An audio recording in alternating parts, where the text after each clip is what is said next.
Wait, Claude can do it now? Claude can do it now. Oh my gosh. This is insane. It's you standing in front of a whiteboard and you're talking about the importance of automation, but this is not you. Everyone's kind of freaking out about it. If this nails this would be killing part of the job I used to have to do.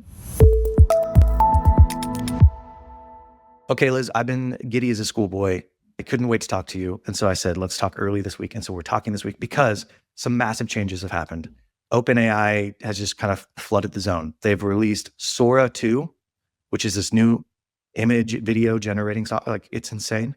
They've also released ChatGPT 5, and they've released this thing called Pulse. So the first thing I want to do is talk about Sora 2, because I do think the technology is insane, but the way that they've rolled it out is even more insane. And so I'm going to start by sharing my screen. Are you ready?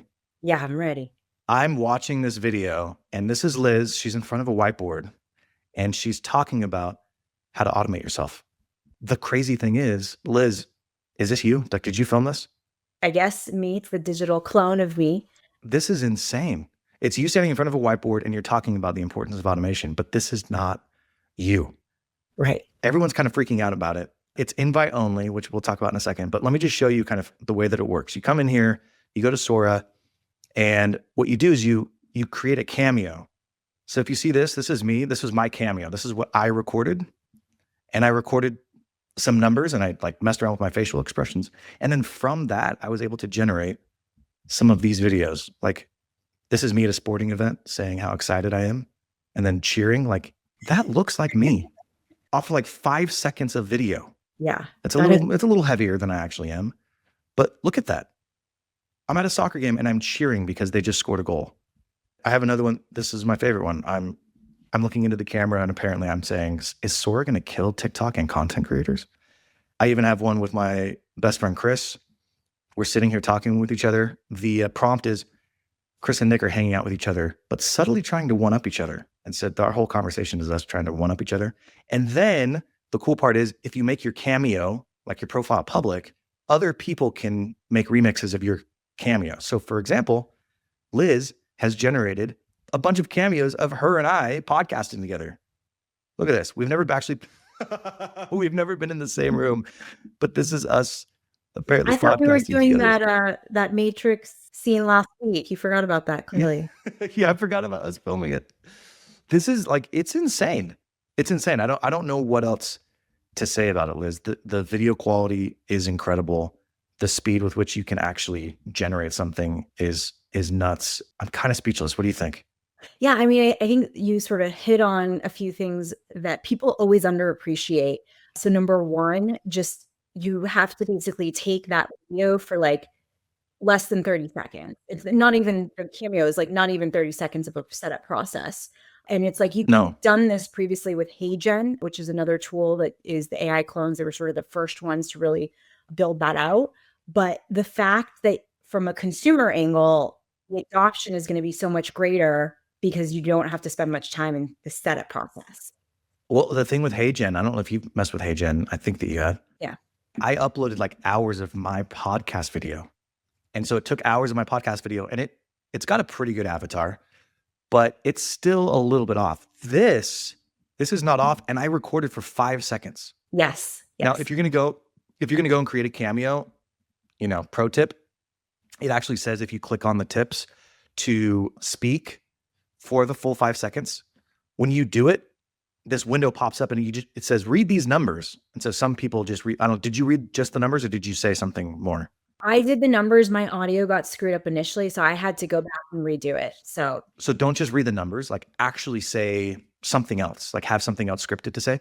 And then on top of that, make facial expressions. So like smiles, angry, surprise, sad. So I did that in this like 5 second window. And I feel like it did a really good job of capturing, at least in one of the videos, what I look like and what I sound like in 5 seconds. HeyGen takes hours. This was like a 5 second, I don't even know, exercise for me to actually get a really good clone of myself. So that part was crazy. What do you think? What do you think of the rollout? I mean, again, I think they have just nailed product every step of the way. And again, people underappreciate this, but it is one of the things that make or break a company. The adoption of it is, I think, going to be dramatic. I was looking for it in the App Store. It isn't necessarily like the top yet. And surprisingly, Gemini is happens to be number one, at least on my App Store list. But what's interesting that they did is they pulled out some old tricks that always work, which is they put a Mm-hmm. velvet rope and had invitation codes. And because of the viral nature of the content, they had people putting it out. And of course, they used Sam Altman and some of their team basically rolled out some clips and said, if you want an invite code, comment. And then, of course, that then makes their posts viral. And then people get, 5 invite codes to then share with their friends, so on and so forth. So, like, they just nailed the rollout of this app because, again, it's not just like adding it on as a feature within ChatGPT. I mean, you can go there, but really what they're going for are downloads. Well, and Sam Altman is all over this thing. Look at that video of Sam here. We've got a video of Sam here. We've got just video after video of him. Apparently he's on stage. Wow. He looks like he's a fitness instructor. Huge in going to this whole concept of like founder marketing and personal branding and stuff, is because he used himself as a person in the content that then people can remix and make. And so that viral element around it just, again, is just making this thing explode. Yeah. And that's what's crazy about it is you can't post videos on this from like your camera roll. Right. The videos that you're looking at on here are AI generated. And so you take a few minutes to create your cameo, your bio, whatever you want to call it, your avatar. And then you can prompt the system to actually make a video. So I could come here and I could say, all right, I want to make a video with me. I want to make a video with Liz. And I want us to be podcasting at the beach with Sam Altman. All right. And that is what is now going to create the video. I didn't upload a video of myself and have it augment it, which I'm sure that will come at some point. But all the videos that you see here are all AI generated. So it's a totally new form of social media consumption. You have Instagram, which is like picture. Then you have maybe Facebook, which was written at first, but it's written and picture. You've got Twitter, which is written. You got YouTube, which is video first. This is content that is all AI generated. It's not actually video of you. And that, to me, that's very different. And so that in and of itself is a genius way to roll out this new technology by supercharging it with the social and organic element of it. Right. Like you said, the invite only. And I can't believe Google missed on this. Yeah. Well, and I actually think the ones they're trying to compete with here is even in a way Meta, because I don't know if you remember a few months back, Meta had sort of pulled out this, like you could do pictures and remix images and some like clips and things. And they were trying to have it as a feed with a social element to it. And these guys are doing that, which again, Gemini and Google haven't done at all, but Meta's only the one that sort of like played footsie with this concept of AI and having a social layer on top of it. And so again, no one's nailed this, and who knows if this will actually be a thing from a social angle, or if people will just take this stuff and put it on the existing social media platforms. But I know like at some point we're going to see an AI social media app. So I don't know. Here's why I think it's genius. Like, number one, you introduce an element of scarcity. Anytime you introduce an element of scarcity in marketing, like there's just this, what's going on? We saw this with Google. That's how Google got started. I don't know if you remember in 2003, 4, or 5, like you had to get an invite from somebody in order to get a Gmail account. And it was like the cool thing. Facebook was the same way. You had to be on a college campus in order to get access to Facebook. You had to be a college student. You had to get an invite to it. So they've now introduced this element of scarcity. Interesting in and of itself. But then you add the social element onto it. For the most part, many of these tools that come out, it's like, oh, there's agent mode. Oh, Claude now has Claude Code. The vast majority of users might go on and use it for 5 seconds and think like, oh, that was pretty cool or neat.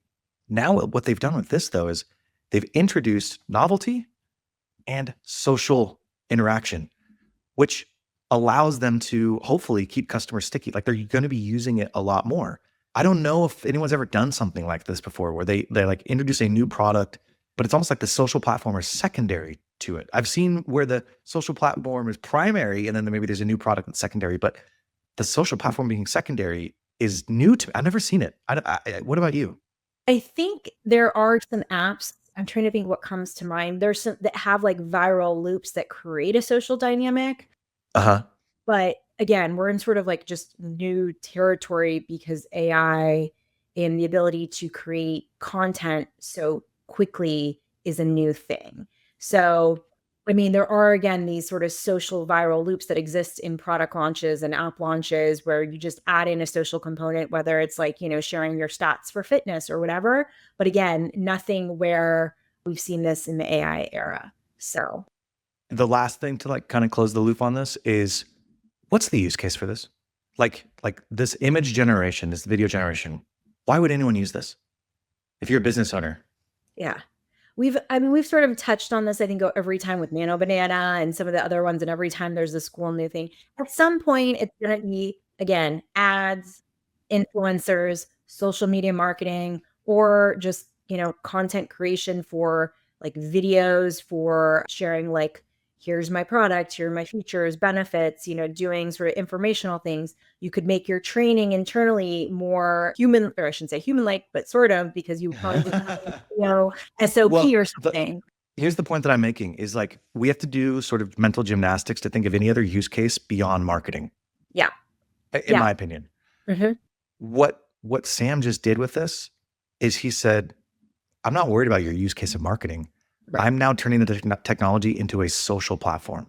Like that inversion is a paradigm shift because otherwise you're like, oh, cool, it's a cool technology. 0.1% of people are actually going to use it. Now it's like, oh, it's like TikTok on my phone and I can go and just see what other people have created. You are now consuming a lot of this content that's being created. I think that kind of unlocks the capability of Sora's applications more than how could we use this in a marketing capacity. It's entertainment is what it Yeah. is.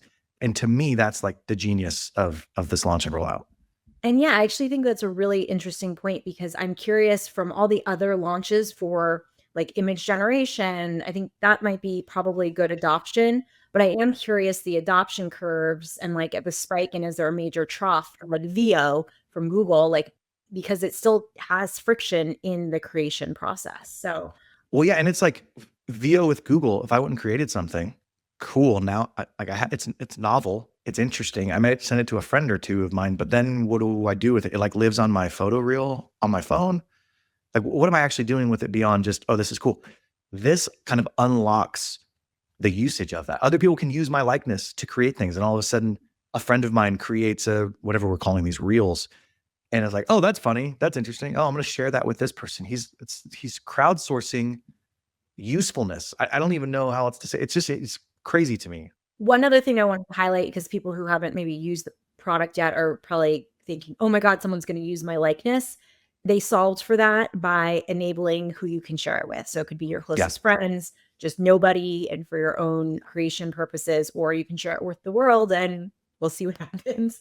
Yeah, that's a really good point. I should have shown kind of what that looks like in the settings, but you can actually choose who has access to your stuff, and you can make it totally public so anybody can use it, or you can make it totally private so only you can use it.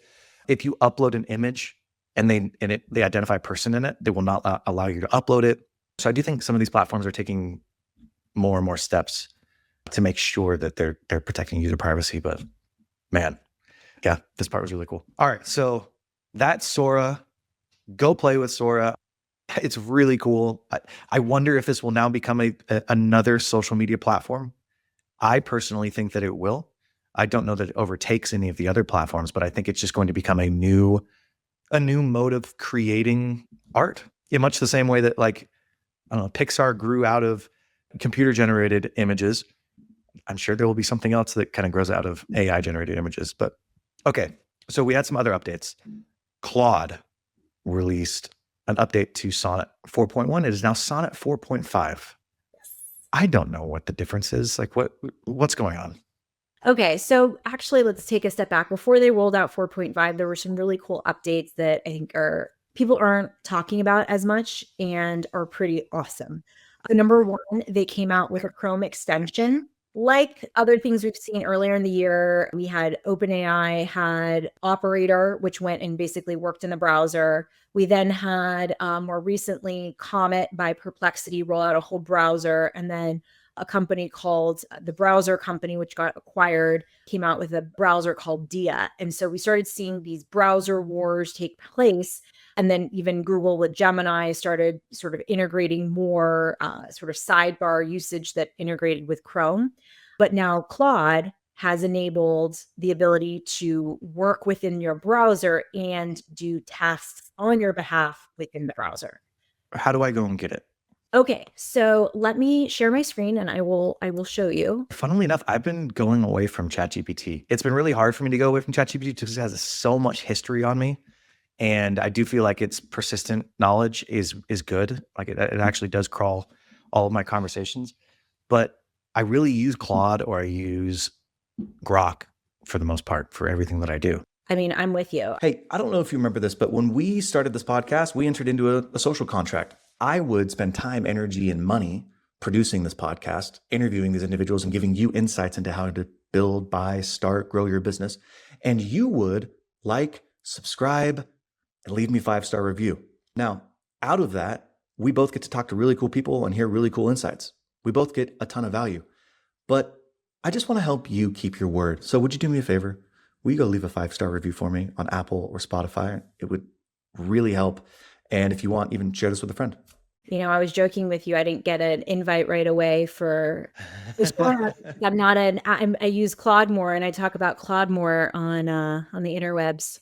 So, okay. So you do have to actually go to claude.ai/Chrome. Yep. Okay. Okay. Then meet Claude for Chrome, and then add to Chrome. I already have it. So it's basically already in here. Wait. How do you already? So I'm on there. Yeah. It says meet Claude for Chrome. I do that. And then it says join the research preview. Join the waitlist. So I may have So already... I have to get on a waitlist. Dang it. You're too cool. Yeah. Okay. So that's awesome. So you have it. You have the beta? I have the beta. You are so cool. Gosh dang. Yeah, I didn't get it for ChatGPT. No. Keep sharing your screen. I want to see what it is. Okay. So I am in right now YouTube, and I have this little Claude icon up in my bookmarks bar, or my extension bar. And once I clicked it, it pulled up this little sidebar here. So now I'm going to say, what is this YouTube video about? No way. And so the methodology too that it does for analysis of your browser page is it takes screenshots. So it's not actually scraping the data, it's taking screenshots of the whole page and then doing an analysis.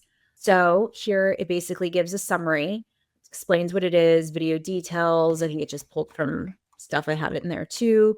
Okay, so let's actually do now something with this. So let's go to economics. Okay, so if you're listening, Liz has a web page pulled up, and then on the sidebar, there's the Claude extension within Chrome, and she's asking it questions based on what she's got on her screen. What's interesting is I do this all the time, but what I take the screenshot and then I'll copy and paste it into Claude or ChatGPT and say, hey, I was trying to do this thing. This is the output that happened. What am I doing wrong? So it's not, I'd like to have more real-time ability to query it and not have to like switch between windows. And effectively, that's what you're saying it does. It's because it's working off of the screenshots and it's embedded now in the Chrome browser. It can real-time kind of give you the feedback that you otherwise would have to copy and paste for. Okay. So what we're going to do right now, just as a quick demo of this, is I'm going to ask it to provide a summary of this video and then to input it into this little Google sheet I just created quickly and to put in the data here. So this is simple, obvious use case, but I just want you to see how it works. So summarize this video with key insights and then add the details of this video to this Google sheet. And then you put the link in? I put in the link, and just a quick tip, make sure that you can edit it as editable. Yep. Otherwise it'll get stuck. Whoa. And then make sure to include the title of the video. What else did I put here? We'll do the title, channel, the channel name, the length under time, and then summary in the summary column. All right, so let's see how it does. So if it's not actually watching the video, what information is it pulling? It's going to pull the transcript from the page because it can still pull the transcript from Okay. a YouTube video. So it's going to be able to do that. And so if I wanted to like research, I could use this. I could go find 10 YouTube videos and like run them all simultaneously to populate into a consolidated spreadsheet. So it's actually watching the video right now.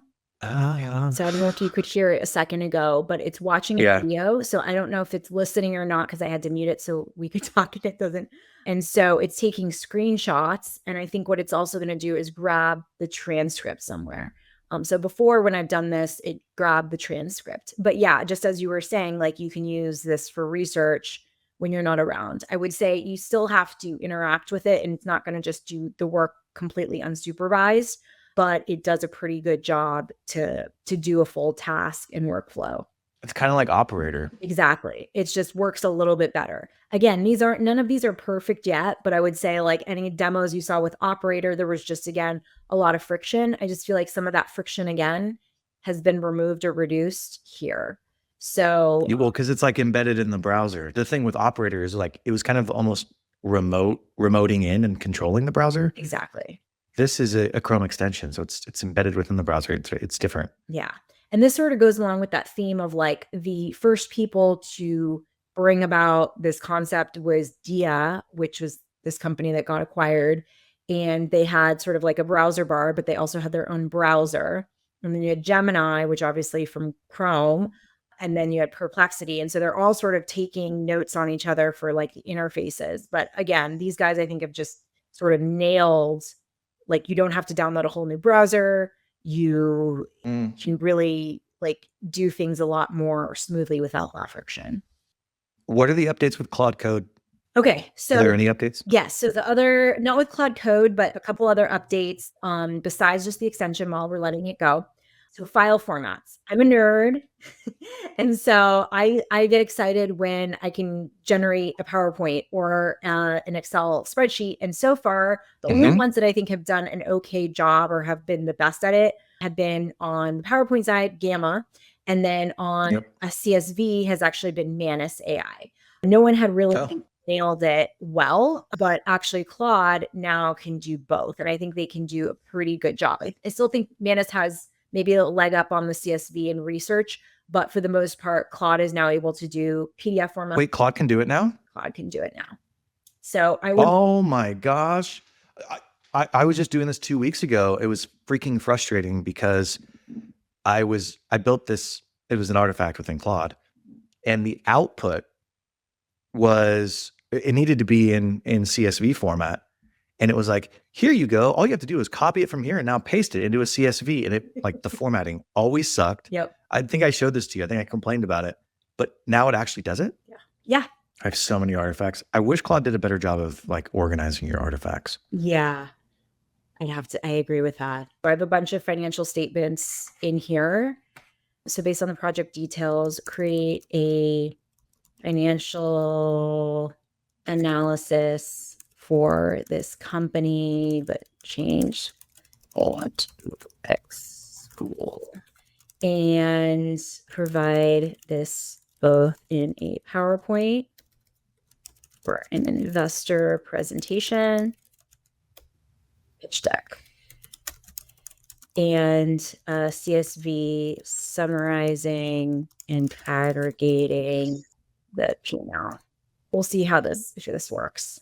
It's a little bit more complex. I haven't tried it with this, so we'll see how it goes. If this nails this was like a bunch of grunt work I used to always have to do because I would get companies sending me just PDFs and never the Excel files. And so I'd literally have to go and reformat everything and then build it all into this deck. So this actually like would be killing part of the job I used to have to do way back when. All right, while we're waiting for that to go, let's just check in on. Oh yeah. The Chrome extension. It added. There it is. Oh my gosh. So it added, and we need to see it fully in progress. But this is an interview with Justin Moore, author of Sponsor Magnet, and a couple of points. So obviously I can tweak the prompt to make it a better summary. But it completed the. Now, did you have to have that window open or that tab open in order for it to populate? Or could you have just given it the link to that Google Doc and it would have still populated? For that to populate, did Yep. you have to have the Google Doc open the whole time, that tab open? Or could you have just given it the link? Just given it the link, it would open it up. So if I had... Okay, it would still be open though. Okay. Yeah. Yeah. That makes sense. Yeah. So it does need to interface with it like it's actually you in the browser. So that's also That's really insane. helpful for scraping data, even though unfortunately Claude always is like very ethical. And I've tried to scrape websites that, you're not supposed to scrape, and it won't. So that is unfortunate, but it can do it. Darn you, Claude. Yeah. Stop being It so can do it if ethical. there's no terms of service or that it's aware of. So, okay. So let's see how this is going.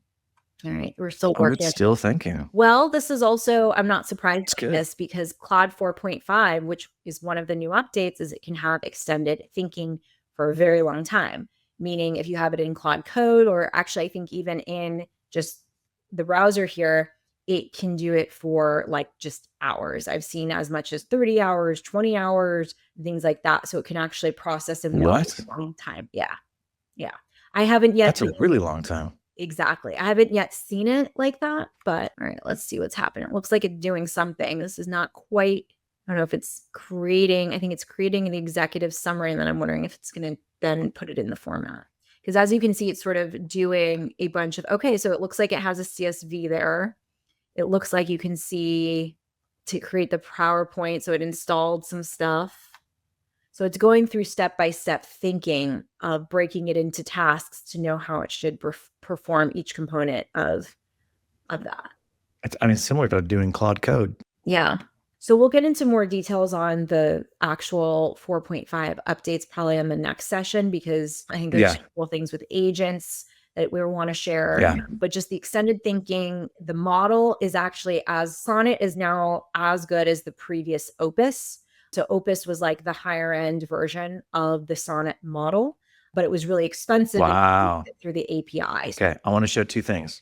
The first thing is, so when you go to Claude and you go to Claude.ai /Chrome, if you want to install the browser, the extension in your browser, you click here, you're like me, Claude for Chrome. And let's say you come here and you're like, yeah, I really want to try this. I want to join the research preview because it's showing you all the different things you can do. And you click on this. It takes you to a Google Doc. It takes you to it's a survey within Google Docs. And then you fill this out. That blows my mind. How big, isn't Anthropic a big company? Haven't they raised a bunch of money? It's funny to me because this maybe brings up a whole other topic that we can talk on a different one, because this is a big rabbit hole, is adoption. And the reason I say that is because of internal systems. Like, they're not optimizing for this workflow to be, perfect. But yeah, someone should have spun up Artifact here that does this process, but they probably been using Google Docs and stuff to do this. And so the adoption or switching costs going from things that everybody knows and uses to other tools or homegrown stuff, there's a big gap, and people don't appreciate this. Like, I looked at some of these companies and they were hiring for people that know like ServiceNow or know Salesforce. Yeah. And so it's like, they're not switching anytime soon. I wish they would, but they're not. Well, what's crazy is if you take a look at any website and you're worried about conversion. So what you want to do when you have a website is you want to, if somebody comes onto your site, you want to turn that person into a lead. And then hopefully at some point that lead turns into a sale. In order for them to turn into a lead, they've got to give you their information. When I click this and I come here, well, guess what? My email is already in here. That's true. It took the friction out of it. Yeah. Because I'm already in my Chrome browser. I don't know if that's why they did it, but I could definitely see this is just one step of removing friction that allows them to keep you within their ecosystem, which is interesting. It's interesting how the Google suite is incredibly sticky. Absolutely. And that is a very good point. Very good point.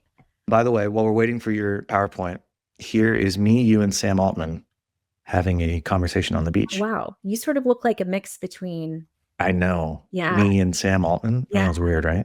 I know. And they somehow keep giving me mom jeans. And I'm like, yeah, you kind of nailed it. But, you added a few pounds and not quite my style. rude. So Well, I'm looking at it. I'm like, yeah, well, I do look like this mix of Sam Altman and whatever else, but that's pretty good. That is It's really pretty good. The three of us Very good. podcasting on the beach. Let's see. Did your PowerPoint come up? It's done, and then we'll see if Let's take a look. Let's take a look. Did it cook is the question.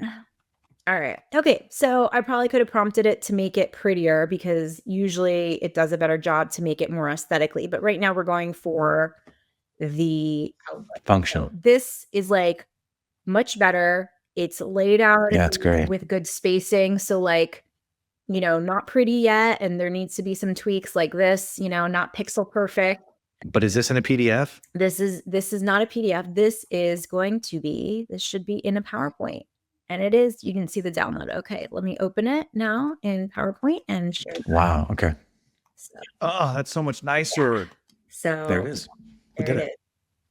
And we can edit stuff and all that. So huge improvement. All right. The other thing real quick, was the CSV. So let's see. Let me download that and I can pop it open. All right. Look. Oh, this is. Oh, I got to see it. Share it. Okay. I can't see it. I'm excited about this. Like anyone doing data entry or who's had to like extract data from PDFs, like, yeah. So it's so good. Yeah. Finally. This is just so excited for this. Like, perfect. This is perfect. It's Christmas came early. Okay. Well, we got PDF and we got Excel. In a few days, we're going to talk about the rest of the updates, the agentic updates, as well as Claude Code updates. Yeah. Excited. Okay. Stoked for it. Right. Thank you, Liz. Thank you. Great as usual. Likewise. All right. Hopefully you liked that episode. And if you've made it this far, you're either really committed or you're stuck doing yard work and you can't actually skip on your phone. So while I have you, the show is growing, but I have a favor to ask of you. Will you please help me grow the show? I want to reach more people. There's a couple things that you can do. Like and subscribe is the simplest thing. Obviously, you want to get notifications for when the next episode is coming out. But if you go the next step, will you leave me a review? 5-star on Spotify or Apple. What that does is it tells the algorithm that, oh, hey, this is a high value podcast because more people are leaving reviews for it, and it then pushes it out to more people. So that's why when people are like, will you like and subscribe and put a 5-star rating? It's not just to make themselves feel better. It's actually to get more exposure for the show. So if you do that for me, I would greatly appreciate it. And I'll see you next time.